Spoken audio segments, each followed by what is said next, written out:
Welcome to Leader Feeder. I'm Suzanne and here with Kirk. And today we're going to talk about how to become a more proactive frontline leader.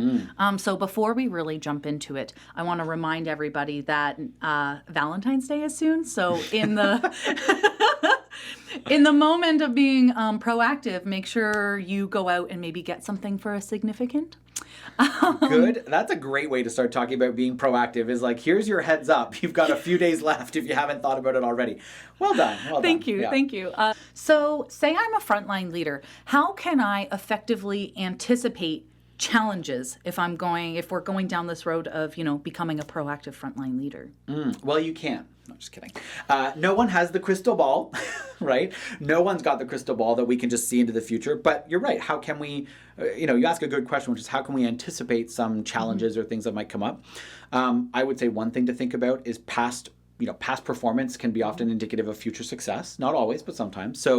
But also past experience can be indicative of what future experiences might look like. So as a leader, if you're trying to think about what do I need to think about, what do I need to be aware of, what things might come up that if I can proactively plan would make things better. Yeah, think so about that minor things don't turn into bigger things, right? So let's look at the past, see what's already come up that we've had to deal with, or what changes come. For example, in a lot of manufacturing settings, there's sort of an ebb and flow depending on the time of year.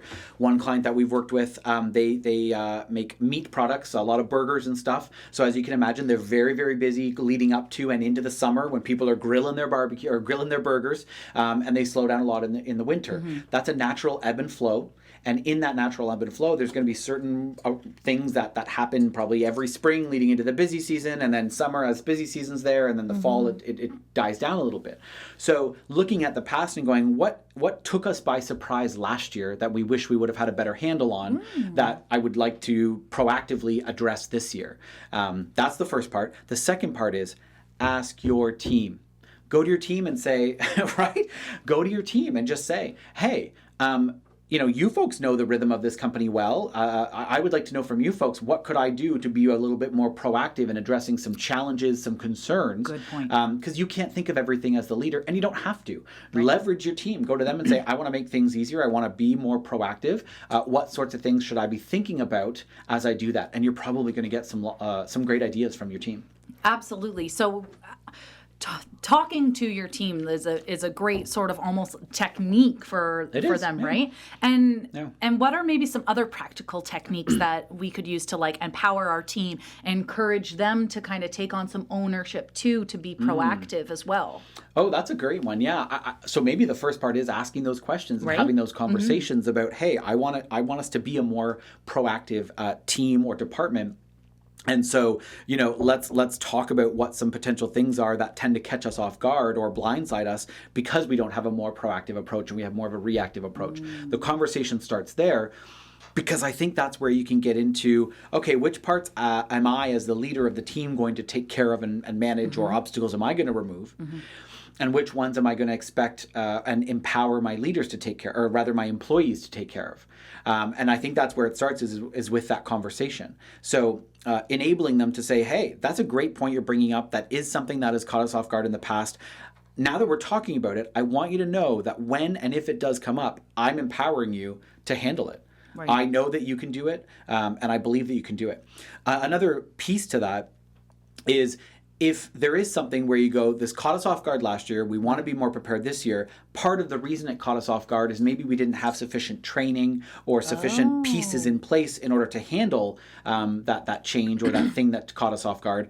Maybe it's saying, okay, well, if busy season starts in April, then I know that in order for you to be better prepared for this busy season, I have to provide you with some training. So, it's September now per se, like obviously it's not September today, but imagining it's September and we're trying to be proactive, I'm going to make sure that you get some training before April, before busy season starts, so that you can hit the ground running in April. And that will help you feel empowered to handle some of the challenges or issues that came up last year that we weren't able to address in a more proactive way.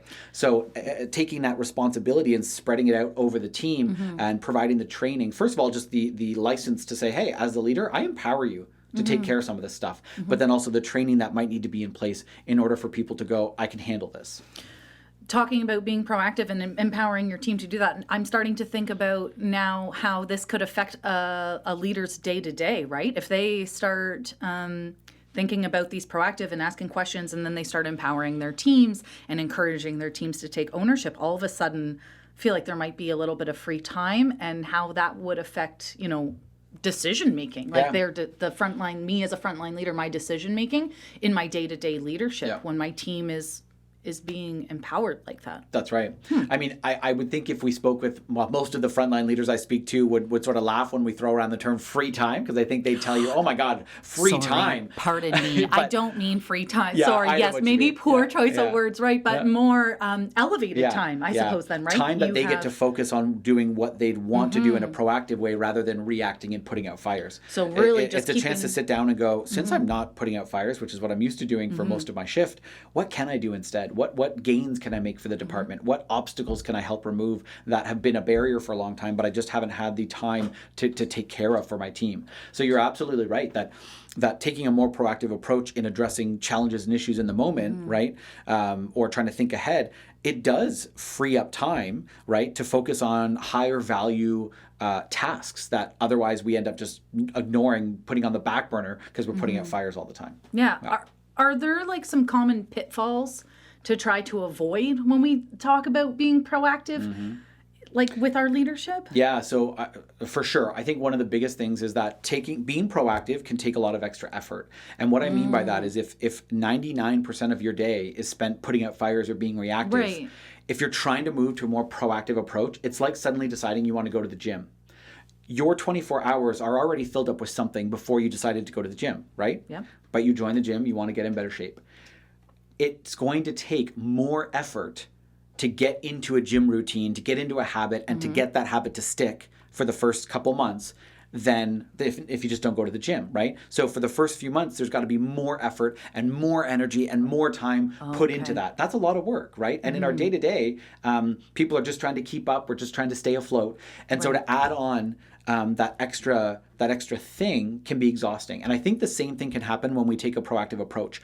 In the long term, it feels great. In the long term, we see benefits. Right. But I think in the short term, it can feel overwhelming. And so we have this small burst of energy. We become a bit more proactive. I'm going to get ahead on this thing.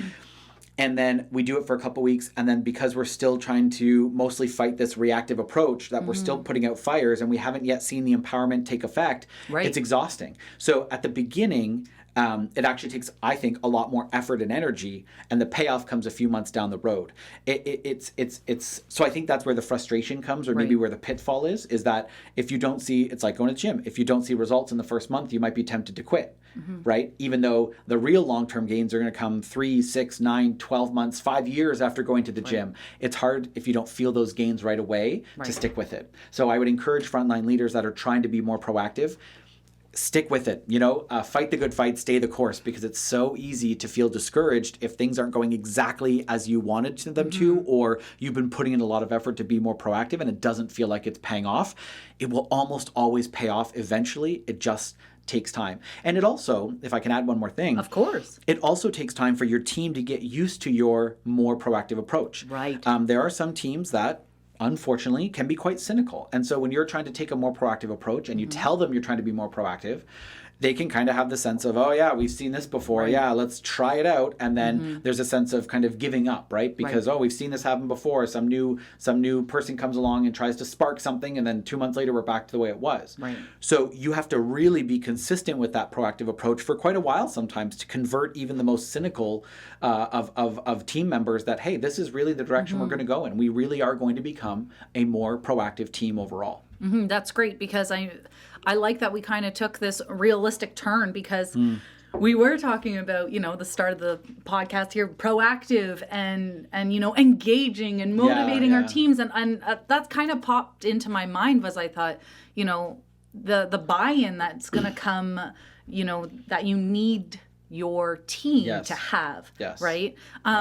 We were talking about how proactive decisions in your day-to-day leadership and things like that, but I kind of wanted to ask about what are some other effective strategies to get their buy-in, the team's buy-in?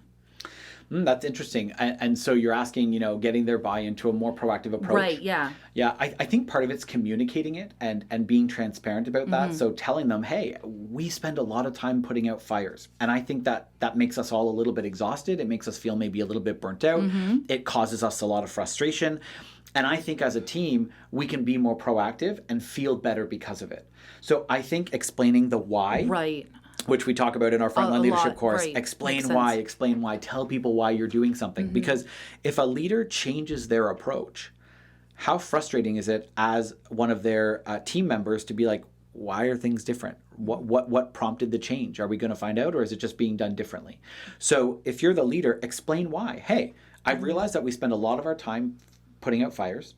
I recognize that that's causing a lot of frustration. I would like us to end up with a more proactive outlook or a more proactive approach as a team. So I'm going to start thinking about how to implement that, and then we're going to start implementing it, right? So being transparent about it. I also think engage the team, involve the team. So say to them, how do you think we could be more proactive? Because if we also talk about, part of it is, like we talked about earlier, part of having a more proactive team is having a more accountable team, having a team that's more empowered. Eventually, you are going to need to rely on them to help with that more proactive approach. So I think early on, involving them to say, what can we do to be a more proactive team? I also think in one way that's also going to let you know who your biggest cynics are, who your biggest critics are. Because you're going to get ones that go, oh, well, you can try it, but Bill tried it a couple of years ago and Sandy tried it a few years before that, and here we are. Or you're going to find reasons why they might think it's hard. And that's a great discovery, right? Be curious, not furious. So if you have someone presenting resistance, oh, yeah, you're coming in wanting to make everything proactive, good luck.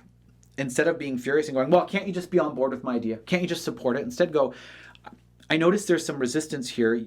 Can you help me understand where that's coming from? Can you help me understand why maybe you feel like that's not going to move the needle on anything? Right. I would love to know what we can do to help understand why there's resistance in the first place.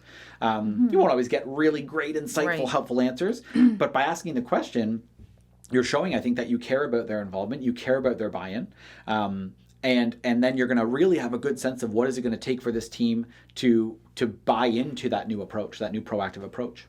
Yeah, no, that makes a lot of sense. Thanks, Kirk. I really do enjoy the topic of being proactive and encouraging your team. And then, we talked about some of the pitfalls. Some really great stuff today. Yeah. Thank you for listening to the podcast, for tuning in. I hope you have a great day, and we'll see you soon.